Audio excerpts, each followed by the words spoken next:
Bonjour à tous, on se retrouve autour des Écritures et donc je vais reprendre mon petit périple historique puisque vous le savez maintenant, à peu près un message sur deux, on est dans les lettres aux 7 églises. Et donc aujourd'hui nous arrivons dans Apocalypse 3 verset 1er à la lettre à l'église de Sardes. On se rapproche de notre époque, donc pour ceux qui ont suivi tous les messages, et on va lire ensemble ces quelques versets, ces 6 versets qui parlent de cette église, et puis on va parcourir ensemble les détails des bonnes, des mauvaises choses. Comme je le disais, pour nous c'est des enseignements qui vont nous mettre en garde contre les choses qui sont dangereuses pour nous, et qui vont nous encourager aussi dans les choses qui sont bonnes, et qui, je l'espère, je le crois, les uns les autres, nous pratiquons déjà. Mais la parole de Dieu nous encourage toujours à faire des progrès. Et Paul disait à Timothée que tes progrès soient évidents pour tous. C'est ma prière pour moi, c'est ma prière pour toi, mon ami, mon frère, et pour chacun d'entre nous, pour que nous puissions ensemble grandir. Alors, Apocalypse 3, verset 1er. Écrit à l'ange de l'église de Sardes. Voici ce que dit celui qui a les 7 esprits de Dieu et les 7 étoiles. Je connais tes œuvres, tu as le renom d'être vivant, mais tu es mort. Sois vigilant et affermis le reste qui allait mourir, car je n'ai pas trouvé tes œuvres parfaites devant mon Dieu. Rappelle-toi donc comment tu as reçu et entendu la parole, garde-la et repens-toi. Si tu ne veilles pas, je viendrai comme un voleur, et tu ne sauras point à quelle heure je viendrai te surprendre. Cependant, tu as à Sardes quelques hommes qui n'ont pas souillé leurs vêtements. Ils marcheront avec moi en vêtements blancs, parce qu'ils en sont dignes. Ainsi, le vainqueur se vêtira de vêtements blancs. Je n'effacerai pas son nom du livre de vie, et je confesserai son nom devant mon Père et devant ses anges. Que celui qui a des oreilles écoute ce que l'Esprit dit aux églises. Donc, en introduction, je voudrais relever quelque chose. Avant de lire les 7 lettres dans le livre de la Révélation, il y a l'apparition de Jésus, cet être glorieux, en puissance et en gloire tellement forte que l'apôtre Jean en tombe presque mort à ses pieds. Mais avant de parler de ces choses, il en fait la description et il donne tous les détails de la description de Jésus qui apparaît avec puissance et une gloire incroyable. Et je voudrais juste vous faire remarquer que finalement, chaque détail de l'apparition de la personne de Jésus que vous avez dans la description, vous retrouvez chacun de ces détails repris dans chacune des lettres et des 7 lettres en introduction. Par exemple, sur celle d'avant, il était question de celui qui est sur ses 2 jambes brillantes de puissance. Et puis, pour aujourd'hui, il est dit que c'est celui qui a les 7 esprits de Dieu et les 7 étoiles. Et puis vous verrez à un autre moment, il parle de celui qui a l'épée tranchante dans sa bouche.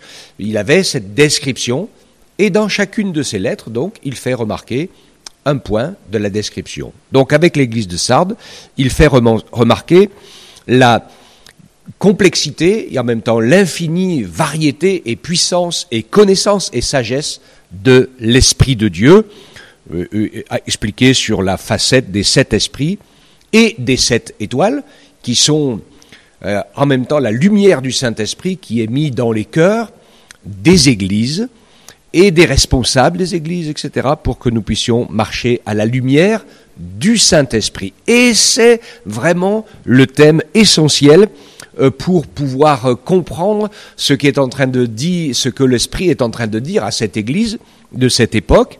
Donc, on va vite comprendre de quelle époque il s'agit, je vais y venir.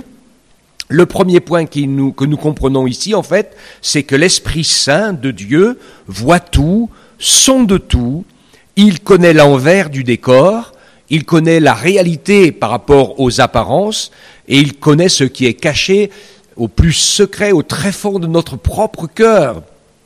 Il nous connaît mieux que nous-mêmes. Et c'est pour ça, parfois, que dans notre marche chrétienne, il nous coince dans certaines impasses pour que nous puissions prendre conscience de certaines de nos limitations et de nos comportements pas chrétiens du tout, qui ont besoin d'être convertis et changés. Et c'est pour ça que la vie chrétienne, c'est une école avec des examens, des moments compliqués et des moments merveilleux aussi à la fois. Il y a les deux, mais il faut qu'on puisse vraiment le comprendre et l'accepter. Alors ici, il parle à cette église, en fait, c'est finalement le reproche le plus sévère, et puis on va le comprendre quand on va avancer ensemble. Le Saint-Esprit voit tout, il regarde, et il dit, tu as le renom d'être vivant. C'est-à-dire que tous ceux qui te connaissent, qui te côtoient, ils disent « c'est bien, hein, ils ont des bonnes idées, une bonne liberté, etc. etc. » Mais le Saint-Esprit lui dit « Mais moi je sais que tu es mort. » Et donc ça correspond à quoi ? Eh bien, pour donner une image, j'aime beaucoup l'image de la belle fleur coupée. Vous savez, c'est un pot de fleurs avec des super belles fleurs. Nous, ce qu'on voit et quand on regarde, on dit « Oh, que ces fleurs sont belles !» Le Saint-Esprit, ça c'est l'apparence, hein, c'est une réalité aussi, mais c'est une apparence. Mais l'Esprit de Dieu, lui, ce qu'il voit, c'est que cette fleur, elle est coupée de sa racine. En réalité, c'est ça la réalité. Donc elle est déjà morte. Elle est déjà sur le chemin de la mort, ça ne va pas aller très très loin, c'est juste une question de quelques jours ou de quelques heures. Et donc le Seigneur connaît ceux qui sont vivants, il connaît ceux qui sont morts. Il y a beaucoup de gens qui confondent la vie, la vraie vie, avec simplement l'existence. Alors comme ils existent, ils pensent qu'ils vivent.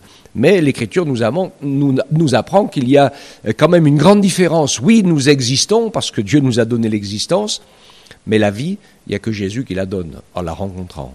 Et nous rencontrons plein de personnes, plein de personnes belles, intéressantes, intelligentes, avec plein de capacités, etc., qui passent pour être vivants, mais qui en réalité, pour Dieu, sont morts, parce qu'ils n'ont pas rencontré le Seigneur, ils ne sont pas sauvés, ils sont toujours dans leur péché, qui va les entraîner dans la perdition. Donc voilà le premier, donc il attaque vraiment très très fort, et comme je vous disais dans les autres lettres, souvent il commence par des compliments et puis après les défauts. Mais là, il attaque directement dans les défauts parce qu'on va voir qu'en fait, il n'y a pas énormément de compliments. Bien que vous l'avez compris et vous le voyez dans chaque lettre, dans chacune des 6 lettres, il y a qualité et défaut, l'attachement et le détachement à la parole. Et ce n'est que pour les 2 dernières qui correspondent aux 2 églises qui sont en même temps, pour la fin des temps, ça correspond à notre époque, où il y en a une qui est vivante et l'autre qui est morte. Donc, c'est l'époque du basculement d'une certaine partie des croyants dans leur religion, dans la théologie dite libérale. Et c'est une très très grande partie du monde des églises de la Réforme qui vont plonger dans cette grande théologie libérale. C'est quoi cette grande théologie libérale ? Eh bien, c'est des grands esprits humanistes, la raison humaine, la sagesse et la connaissance humaine qui remplacent purement et simplement l'inspiration du Saint-Esprit. Et ça, c'est une véritable catastrophe. Ces grands esprits, ces grands penseurs, ont la renommée d'une grande sagesse, d'une grande autorité et d'une grande clairvoyance dans plusieurs domaines de la vie sociale. C'est vrai que on considère comme un acquis intéressant la séparation de l'Église et de l'État, c'est une bonne chose. On voit dans l'Écriture qu'il y a toujours la sagesse de 2 pouvoirs qui doivent se contrebalancer, le divin et le séculier, et je pense que c'était une bonne chose que ça soit comme ça. Et il y a eu d'autres choses intéressantes qui ont été faites sur l'éducation pour tous, etc. Il y a plein de choses super intéressantes, très humaines, mais dans le domaine de la foi, dans le domaine de la vie avec Dieu, de la relation avec Dieu par le Saint-Esprit, c'est une véritable catastrophe. Parce que c'est la négation des réalités et des vérités qui ont été révélées et vécues directement dans nos cœurs par le Saint-Esprit. Ils sont remplacés par, tout devient explicable, même le surnaturel. Quand vous écoutez la théologie libérale, ils vont vous donner une explication logique et cohérente aux phénomènes naturels, surnaturels, miraculeux, etc. Tout devient raisonnable. Alors, c'est même plus la peine de parler de gens habités par des mauvais esprits et tout un tas de choses comme ça, comme vous voulez. Tout est raisonnable, tout est explicable, etc. Donc, les vérités des puissances, des combats et des choses spirituelles, c'est complètement aplani et dissolu. Et puis, tout est discutable. Alors je pense que oui, on peut discuter de tout, il n'y a pas de problème du tout, mais quand je dis cela, je mets le doigt sur quelque chose d'essentiel. La Bible dit que toute l'écriture est inspirée de Dieu et utile pour enseigner, pour convaincre et pour comprendre. Et quand on commence à enlever à la Bible son autorité, alors c'est le commencement de la fin. Vous remarquerez dans toutes les églises, les disciples fidèles sont ceux qui gardent la parole révélée par le Saint-Esprit. C'est là la première clé. Alors, je sais que les grandes religions, eh bien, elles ont rajouté à la parole les contenus de leur temps, alors que dans la fin des Écritures, il est dit qu'il n'y a rien à rajouter et rien à enlever. Et puis les autres, eh bien, ils discutent. Ils discutent des textes bibliques, et puis ils disent, mais tout ce qui est écrit dedans, c'est symbolique et tout ça. Il y a plein de choses qui n'ont pas vraiment existé. C'est juste des leçons, comme des poèmes, pour apprendre des choses. Alors je vais vous citer un verset, Romains 1, 18 à 22. Il dit, la colère de Dieu se révèle du ciel contre toute impiété et toute injustice des hommes qui retiennent injustement la vérité captive. Car ce que l'on peut connaître de Dieu est manifeste pour eux, Dieu le leur a manifesté. En effet, les perfections invisibles de Dieu, sa puissance éternelle, sa divinité se voient fort bien depuis la création du monde quand on les considère dans ses ouvrages. Ils sont donc inexcusables, puisqu'ayant connu Dieu, ils n'ont pas glorifié comme Dieu et ne lui ont pas rendu grâce, mais ils se sont égarés dans de vains raisonnements, et leur cœur sans intelligence a été plongé dans les ténèbres, et se vantant d'être sages, ils sont devenus fous. Oui, il y a beaucoup d'hommes que les autres hommes disent être sages, et que Dieu et le Saint-Esprit déclarent fous, parce qu'ils ne connaissent pas les vérités et les réalités spirituelles du monde dans lequel nous sommes. Alors, une foi une croyance sans le Dieu tout-puissant, c'est une foi une croyance dans l'homme. Vous savez ce qu'elle dit l'Écriture ? Jérémie 17, 5, elle dit ainsi parle l'Éternel, maudit soit l'homme qui se confie dans l'homme, qui prend la chair pour appui et qui détourne son cœur de l'Éternel. Et puis il y a 2 proverbes dans le livre des Proverbes, le 14, 12 et le 16, 25, qui disent la même chose. Ils disent, telle voie paraît droite à un homme, mais son issue, c'est la voie de la mort. Alors c'est vraiment important de pouvoir être sensible à ces choses, et je voudrais quand même dire que l'essentiel, parce que ces personnes sages et qui ont du renom et qui sont connues, etc., eh bien ils font entendre leurs idées, leurs pensées, mais on aura l'occasion de voir qu'il y a quelque chose qui ne fonctionne pas. Alors, nous voyons une deuxième catégorie à côté. Moi, je les appelle les déchirés en deux.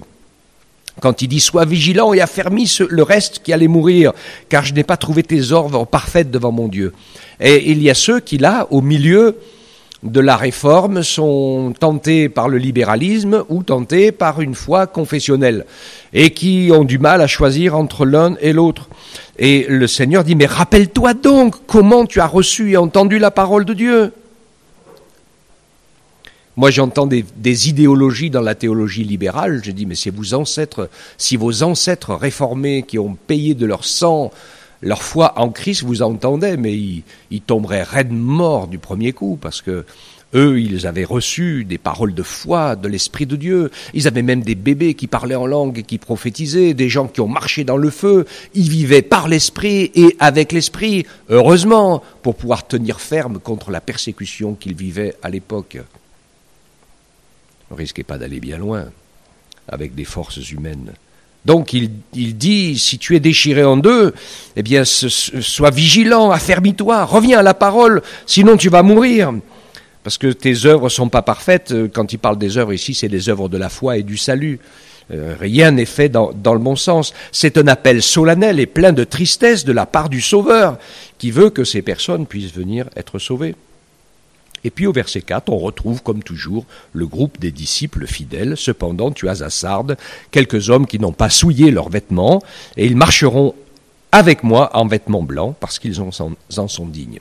Et donc ici, il y a quelque chose de très très très important. La souillure du vêtement, c'est les moyens humains, la sagesse humaine et la raison humaine pour essayer de s'approcher de Dieu et pour essayer d'acquérir le salut et les bénédictions de Dieu. Ça ne marche pas du tout. C'est considéré comme une forme de prostitution. Mais dans les Écritures, il nous est dit que le vêtement blanc, c'est Jésus qui nous le donne, quand on le reçoit comme notre sauveur personnel et qu'il peut ainsi recouvrir notre vie de pécheur par son sang précieux et nous donner ce fameux habit de noces. Vous le lisez dans l'Écriture, c'est indispensable pour entrer dans le ciel, d'avoir reçu de Jésus lui-même notre habit blanc, notre vêtement de noces qui a été préparé par le Seigneur quand il est mort à la croix du Calvaire.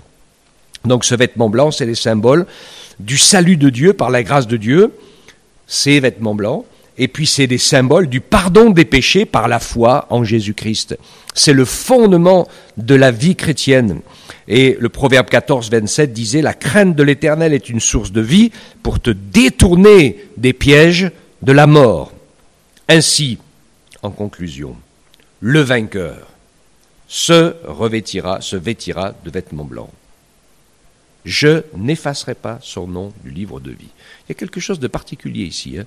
Des gens qui ont commencé à prendre le chemin de la vie avec leur nom écrit dans le livre et qui finalement ont abandonné leur relation spirituelle avec Dieu, leur confiance dans la parole, leur vie nouvelle que le Saint-Esprit était en train de construire en eux.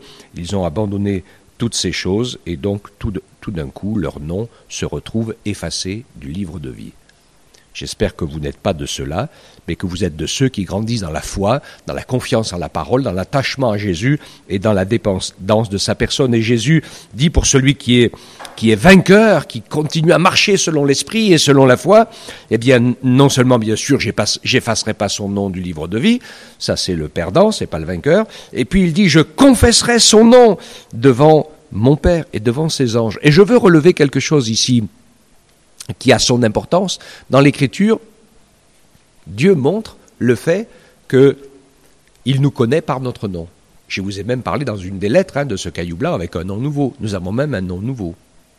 Et puis, il y a plein de gens dans la Bible qui sont des gens sans nom, qui ne sont pas du tout rentrés dans le plan de Dieu.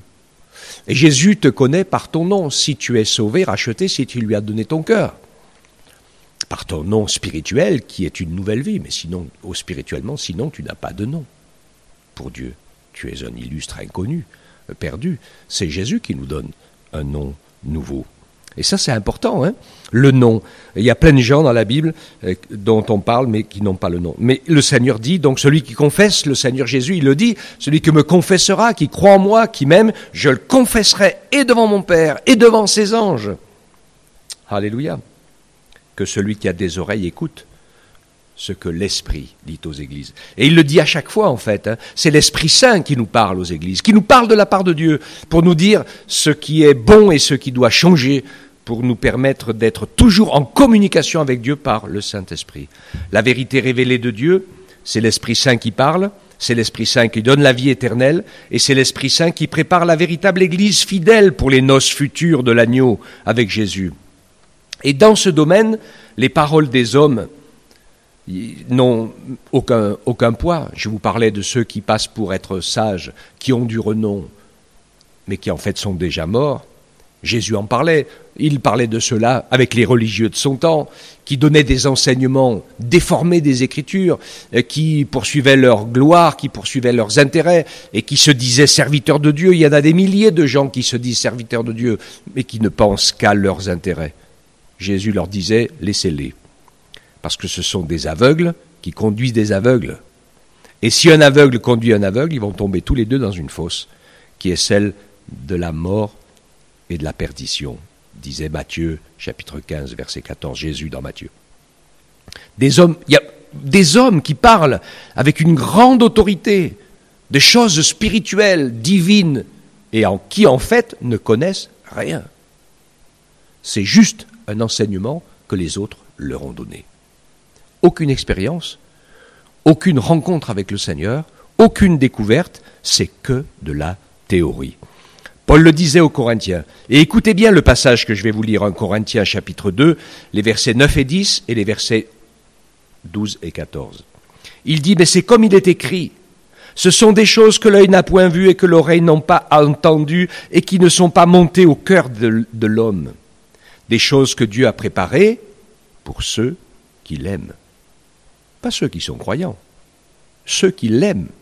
Et pour ceux qui l'aiment, eh bien Dieu nous les a révélés par l'Esprit, car l'Esprit sonde tout, même les profondeurs de Dieu.